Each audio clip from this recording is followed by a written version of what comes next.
Alhamdulillah.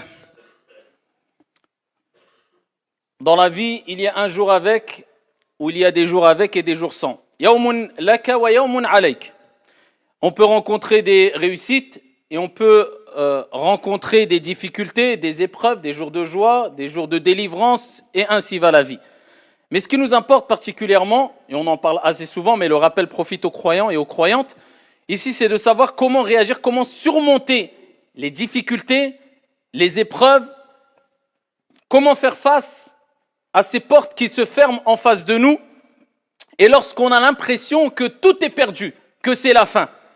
Eh bien, ici, il y a des solutions qui sont apportées, qui permettent aux croyants et aux croyantes, lorsqu'il va rencontrer, parce qu'il va rencontrer des difficultés tout au long de sa vie, comme il en a rencontré dans son passé, car tout être humain, peu importe sa croyance, sa confession, vit avec des épreuves, vit avec des difficultés, rencontre des difficultés, mais le fort, c'est celui qui arrive à surmonter ces difficultés, tout en restant serein, en restant apaisé, en restant confiant. Mais comment atteindre ce degré-là, cette sérénité face aux difficultés quand les portes se ferment autour de nous, en face de nous, lorsqu'on tourne notre tête à droite, à gauche, devant, derrière, et on voit que les portes sont fermées. Comment réussir à garder quelque part son sang-froid, cette sérénité? La sérénité, je parle ici de l'âme, le calme, l'apaisement de l'âme. Eh bien, voyageons à travers les paroles de celles et ceux qui ont compris cela, les exhortations, les leçons de celles et ceux qui ont compris cela, et avant tout, bien sûr, ici les paroles de notre Créateur, celui qui nous connaît mieux que quiconque, car c'est lui qui nous a créé, subhanahu wa ta'ala, wa huwa al-khaliq, par excellence. C'est lui le Créateur par excellence, subhanahu wa ta'ala. Alors la première des choses à savoir, c'est qu'il faut savoir que, ici, avant que, plus que cela, 50 000 ans, comme le prophète alayhi salatu wassalam nous l'a indiqué, avant qu'Allah crée les cieux et la terre, eh bien tout était déjà écrit. 50 000 ans avant que les cieux et la terre ont été créés, ton Seigneur tabaraka wa ta'ala a tout écrit. Alors au moment présent, nous avons le libre arbitre. Notre Seigneur tabaraka wa ta'ala te permet de choisir entre le bien et le mal. Tu as le libre arbitre. Si je veux maintenant, je lève ma main droite. Je ne veux pas, je la pose. Dieu m'a donné le libre arbitre. Donc ici, je suis responsable de moi-même. Je suis responsable de mes actes. Mais ce libre arbitre est sous la volonté et dépend de la volonté d'Allah. Car Allah dit « وَمَا تَشَاءُونَ إِلَّا أَنْ يَشَاءَ اللَّهُ رَبُّ الْعَالَمِينَ » Vous ne pouvez vouloir que si Allah, le Seigneur des mondes, le veut. C'est-à-dire que je peux vouloir lever ma main droite, mais je l'ai levée parce que Dieu m'a donné l'autorisation. Il a voulu que je la lève. Si Dieu voulait, eh bien, il m'aurait empêché de lever cette main droite. Mais nous avons le libre arbitre. Mais Dieu sait ce qu'on va faire. Mais au moment présent, il veut qu'on l'adore.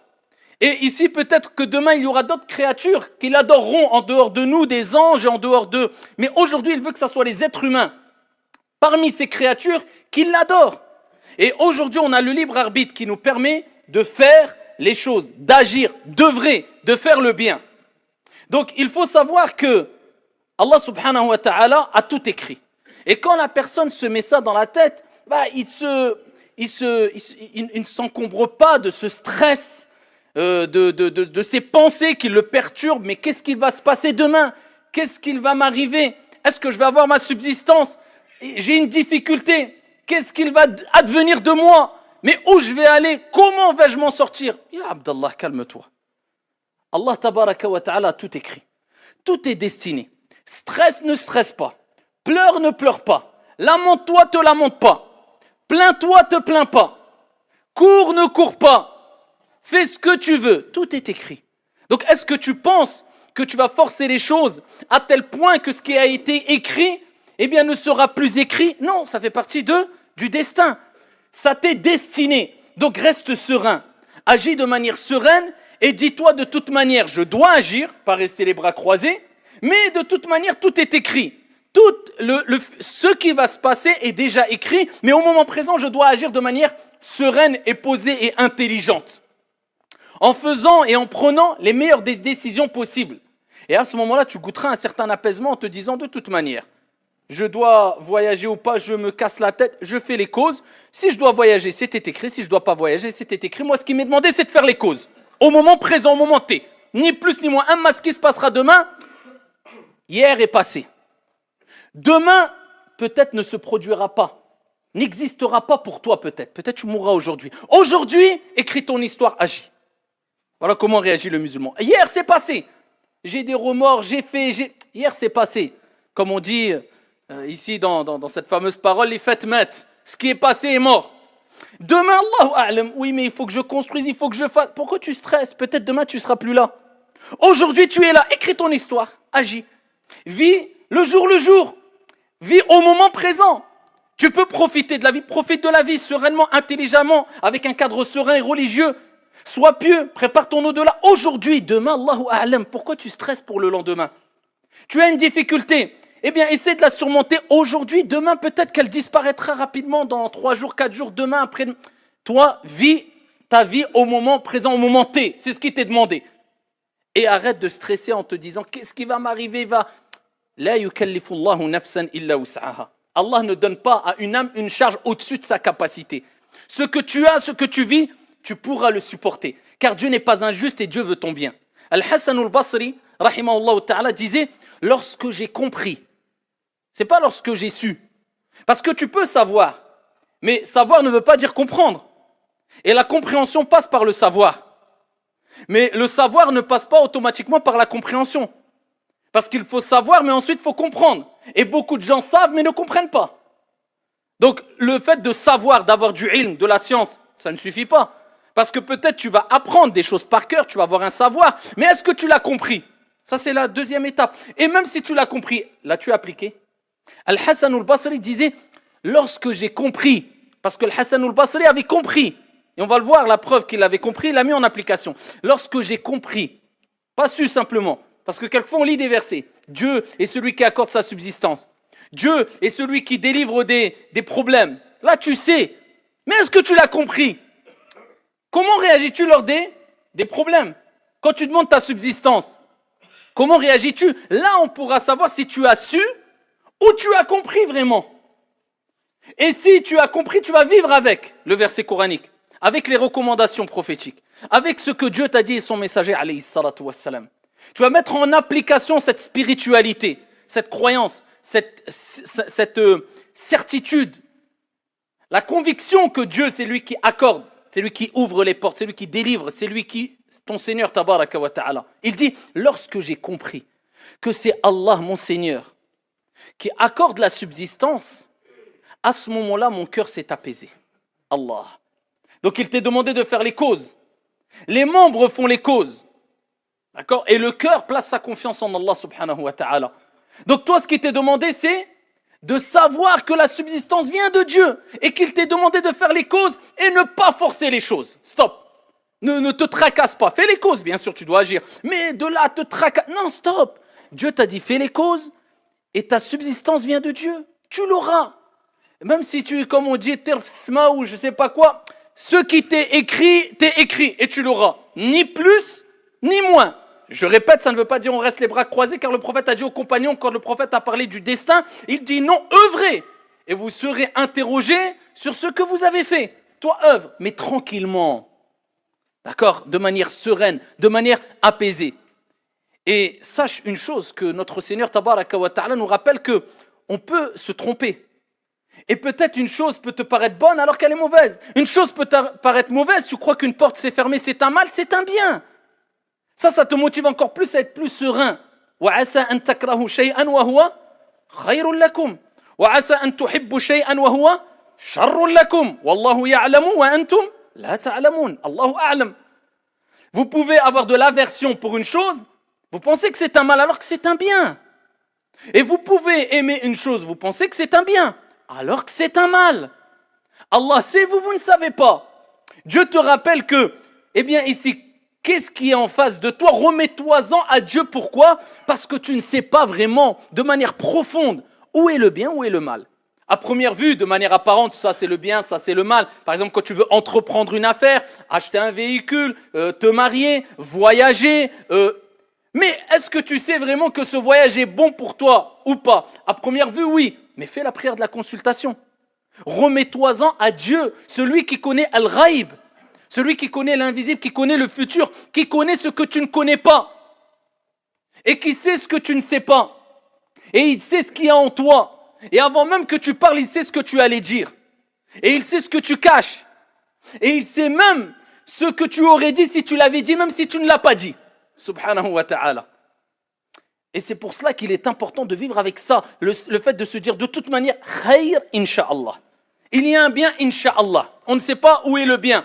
Surtout que, quand une porte se ferme en face de nous, ne te dis pas que c'est un mal absolu, ou même si c'est une épreuve pour toi, c'est une difficulté. Rappelle-toi de la parole de Ibn al-Qayyim rahmatullahi alayhi lorsqu'il dit Ma aghlaqa Allahu ala abdin baban bi hikmatihi illa fataha lahu babayni bi rahmatihi subhanahu wa ta'ala.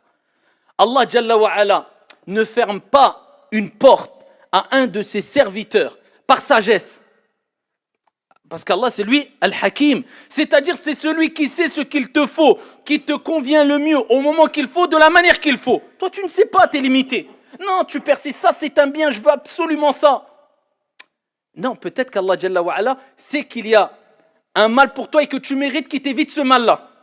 Donc, il te ferme cette porte. Ibn al-Qayyim disait, aucun serviteur ne se voit fermer une porte par Dieu devant lui de par sa sagesse. C'est-à-dire, il n'y a aucun serviteur à qui Dieu ferme une porte de par sa sagesse, subhanahu wa ta'ala, sans qu'à côté Dieu ne lui ouvre deux portes de par sa miséricorde. Allah te ferme une porte, c'est par sagesse. Il sait que ce n'était pas bon pour toi sûrement. Mais à côté, si tu patientes et tu t'en remets en Dieu, à Dieu, et alhamdoulilah, tu es apaisé quant au destin de Dieu, eh bien sache qu'Allah t'ouvrira Inch'Allah, deux si ce n'est plus, porte de par sa miséricorde, car sa miséricorde dépasse sa colère, subhanahu wa ta'ala. Allah tabaraka wa ta'ala, son indulgence, sa miséricorde est vaste. Donc n'essaye pas de forcer les choses. Et wallah, par Allah azza wa jal.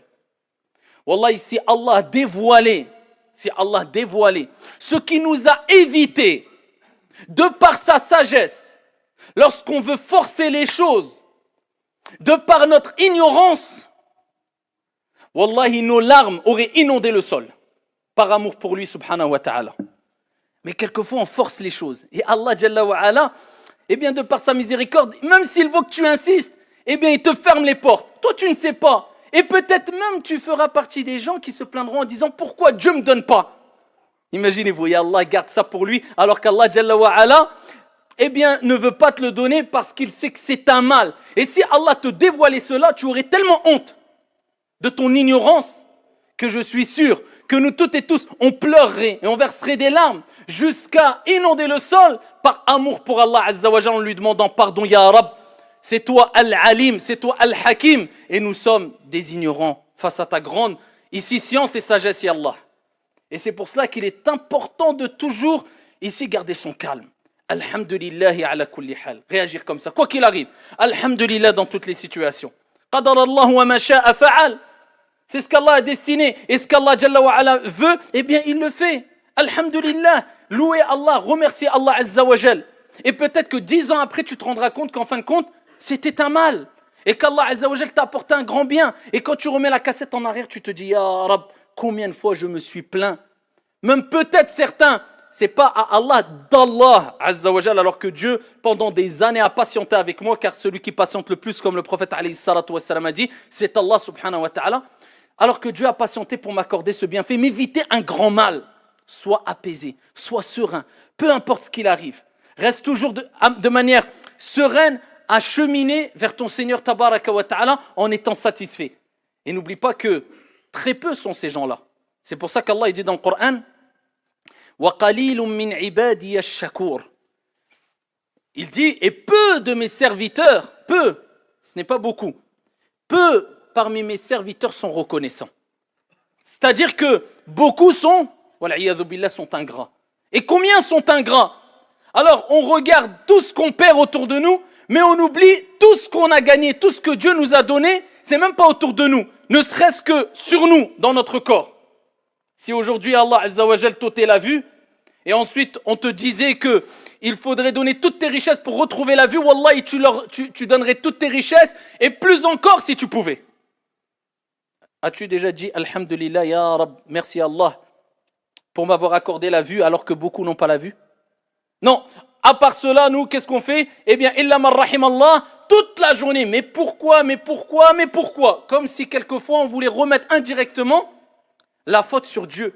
Mais tu as oublié que tu as le libre arbitre et le mal qui t'arrive, c'est toi qui l'as provoqué de tes propres mains. Comme le bien qui t'arrive, c'est toi qui le provoques de tes propres mains, ya Abdallah. Pourquoi remettre la faute à ton Seigneur, sur ton Seigneur, tabaraka wa ta'ala, alors qu'Allah Jalla wa ala veut ton bien. Et Allah n'a pas besoin de toi. Et Allah t'a évité beaucoup de mal tout au long de ta vie. Mais, وَقَلِيلٌ مِّنْ عِبَادِيَ الشَّكُورِ, peu de mes serviteurs sont reconnaissants. Et pour vivre avec cet apaisement, il est important de méditer quant au fait que, face à la difficulté, il y a une leçon divine. Quand tu as une épreuve, quand tu as une difficulté, Allah t'envoie une leçon. Allah te parle. Lors des épreuves, quelque part Allah te parle. Allah te dit, oh mon serviteur, reviens. C'est pour ça qu'Allah Jalla wa ala dit dans le Coran, bien sûr, ibtida'an, il parle et il s'adresse aux hypocrites à l'époque du prophète sallallahu alayhi wa sallam, mais il y a une ibra dans ce verset coranique de manière générale parce que on voit la finalité ici et il dit, ne voit-il pas qu'on les éprouve 1 à 2 fois chaque année dans Surat At-Tawbah. Ne voit-il pas qu'on les éprouve 1 à 2 fois chaque année, malgré cela, ils ne se repentent et ne se souviennent pas. Parmi les sagesses de l'épreuve, c'est quoi? C'est pas un mal. C'est Dieu qui te donne un électrochoc. C'est Dieu qui t'appelle. C'est Dieu qui t'invite à revenir vers lui, à te repentir. Donc l'intelligent, celui qui se souvient de cela, eh bien se repent et se dit, Allah m'a envoyé un message. Donc c'est quelque part Dieu qui a pensé à toi. Il ne t'a pas oublié. Pourquoi? Parce que quand on a une épreuve, eh bien on a tendance à laisser toute cette vie d'ici-bas d'un côté et se retourner vers Allah subhanahu wa ta'ala, lever nos mains vers le haut, comme si on disait, ya Allah, en fait, il n'y a de vrai que toi. Et seul toi peut m'assister, peut me secourir. Eh bien, on dit, ya Rab. Mais quand on est noyé dans les réussites, dans les bonheurs, dans le succès, eh bien, on a tendance à oublier Dieu. Donc Dieu, il te dit, attention, ne m'oublie pas. Tu n'es ici-bas que de passage. Profite de ta vie, mais ne m'oublie pas. Peut-être tu t'es écarté trop parce que, ibtida'an, je vous ai dit en premier lieu, ce verset est descendu pour les hypocrites, pour ici les rappeler à l'ordre. Regardez bien que c'est des hypocrites, Dieu les éprouve, mais pourquoi? Certains mufassirun ont dit c'était par la faim, par la misère, c'était pour qu'ils reviennent. Dieu leur dit, les inviter à revenir, à se repentir. Donc toi, quand tu as une épreuve, si tu n'as pas compris l'épreuve comme une purification, comme étant une purification, et un message divin, afin que tu reviennes vers le divin, vers ton Seigneur, tabaraka wa ta'ala, eh bien tu n'as pas répondu à l'appel d'Allah, tabaraka wa ta'ala. Tu n'as pas compris le message divin, tu n'as pas compris la leçon, ya Abdallah. Allah, quand il parle d'eux, il dit, malgré cela, ils ne se repentent ni se souviennent. Voilà pourquoi il faut prendre cela comme une exhortation venant de ton Seigneur tabaraka wa ta'ala avant que, eh bien, tu encours une punition divine dans l'au-delà. Et après, tu n'auras peut-être pas d'excuses parce que Dieu te dira, je t'ai envoyé des messages. C'était pas pour t'éprouver gratuitement, mais c'était pour que tu reviennes. As-tu compris ces messages, oui ou non? À toi de te poser la question, j'ai été éprouvé. J'ai compris ou pas? Je me suis repenti ou pas? J'ai compris que peut-être, oh là là, ça c'est un message et peut-être c'est le dernier message. Allah a dit, n'ont-ils pas vu qu'on les éprouve? Pas 1 million de fois, 1 à 2 fois par an. 1 à 2 fois par an. Et en général, regardez souvent quand on s'écarte, on a une épreuve. On a une grosse difficulté. Certains le prennent comme, oh pourquoi Dieu me fait cela? Dieu ne m'aime pas. D'autres disent, Allah me rappelle à l'ordre, Allah pense à moi, Allah m'aime. Parce qu'Allah Azza wa Jal me rappelle qu'il faut que je revienne. Donc l'épreuve doit être prise d'une bonne manière. Et la deuxième des choses à retenir, eh bien c'est que Allah nous rappelle dans le Coran, فَإِنَّ مَعَ الْعُسْرِ يُسْرًا. Et il répète encore Allah. Il ne dit pas une fois. Hein. إِنَّ مَعَ الْعُسْرِ يُسْرًا. À 2 reprises. Il dit Allah subhanahu wa ta'ala, et certes, et certains traduisent en disant après la difficulté. Non, il n'a pas dit après. Il dit فَإِنَّ مَعَ, avec. Il n'y a pas de difficulté sans que celle-ci ne soit accompagnée d'une facilité. Mets-toi ça dans la tête. Il n'y a pas de problème sans qu'il n'y ait de solution. Mets-toi ça dans la tête. Et rien n'est dur pour Allah et rien n'est impossible. فَإِنَّ مَعَ الْعُسْرِ يُسْرًا. Et Allah répète une deuxième fois, Inna ma'al usri yusra. Et certes, avec la difficulté, il y a une facilité. Donc quand tu sais ça pertinemment et tu as compris ça, tu dis, écoute, peu importe ce qui m'arrive, il m'est arrivé une difficulté, une épreuve, et obligatoirement, c'est une promesse divine, c'est une parole divine. Sadaqallahu al-azim. Allah certes a dit vrai, il y a dans cette difficulté une facilité. Et c'est pour ça que le prophète alayhi salatu wassalam, il disait avec la difficulté ou avec inna al-faraja ma'al karb, c'est-à-dire la délivrance vient avec la pénibilité, avec la souffrance. C'est comme cela, quand tu sais qu'il y a une épreuve, une souffrance, sache que la délivrance est proche. C'est comme cela. Et Ibn Mas'ud, quand il a expliqué, il a parlé, il a commenté ce verset coranique, il disait, Ibn Mas'ud radiyallahu anhu arda, la difficulté ne rentre pas dans un trou sans que la facilité ne le rejoigne dans le trou afin de sortir cette difficulté de ce trou. Et il dit, Wallahi, jamais deux facilités ne pourront être vaincues par une difficulté, car Allah Azza wa Jalla a dit à 2 reprises, Fa inna ma'al usri yusra, inna ma'al usri yusra. Certes, avec la difficulté, il y a la facilité. Avec la difficulté, il y a la facilité. Et plus tu comprends cela et patiente et endure, et plus le résultat sera de taille. Et on voit ici, pour terminer, Youssouf alayhi salam, qui lui a été par sa famille. C'est pas par des amis. Déjà des amis, ça fait mal. Non, par sa famille. Regardez la taille de l'épreuve. Sa famille, ses frères, qui l'ont pris alors qu'il était jeune. Et ils l'ont jeté. Mais c'est pas dans la rue. Imaginez-vous les histoires émouvantes qu'on peut entendre aujourd'hui, des gens qui ont renvoyé leur frère ou leur mère de la maison, les ont laissés dehors. On est choqués, ça nous... Non, ils l'ont pris, l'ont jeté dans un puits. Ils voulaient le tuer. Ils ont menti sur lui. Ils ont dit qu'il a été dévoré, comme vous le savez toutes et tous, par un loup, etc.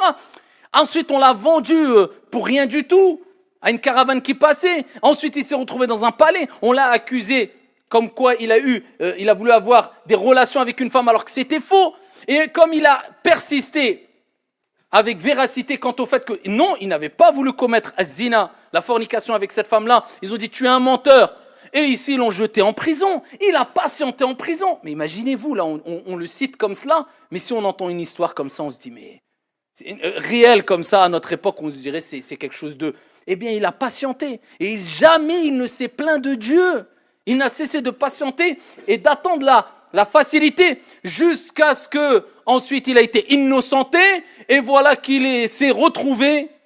C'était un prisonnier qui a été abandonné par ses frères, jalousé par ses frères qui ont voulu le tuer. Il s'est retrouvé après l'explication de rêve qu'il a faite et ensuite le roi l'a appelé pour expliquer des rêves, etc. Le résultat, il s'est retrouvé ministre de l'économie jusqu'à ce qu'il a contrôlé l'économie au sein même du palais où il a été accusé à tort et il s'est retrouvé en prison. Et ses frères sont partis le retrouver et ensuite ils se sont excusés, reconnus son honorabilité, ses frères ainsi que son père. Youssouf alayhi salam, fa inna ma'al usri yusra. Plus la patience est de taille et plus le résultat sera de taille. Le prophète alayhi salatu wassalam, à Taïf, des enfants lui ont jeté des pierres jusqu'à ce qu'il saignait, il était tout seul. Il a enduré, ils étaient que quelques compagnons. Pendant des années, il a souffert de faim, il a souffert il a répondu au mal par le bien. Pour qu'aujourd'hui, des milliards et des milliards de musulmans à travers les siècles, eh bien pour eux, la personne qu'ils aiment le plus parmi les humains, c'est Mohammed ibn Abdillah alayhi salatu wassalam. C'est ça, la récompense est de taille parce que l'endurance a été de taille. Donc vivez avec cela, afin de donner ce calmant spirituel à votre âme et afin de pouvoir surmonter les épreuves avec calme et sérénité. هذا وصلوا وسلموا رحمكم الله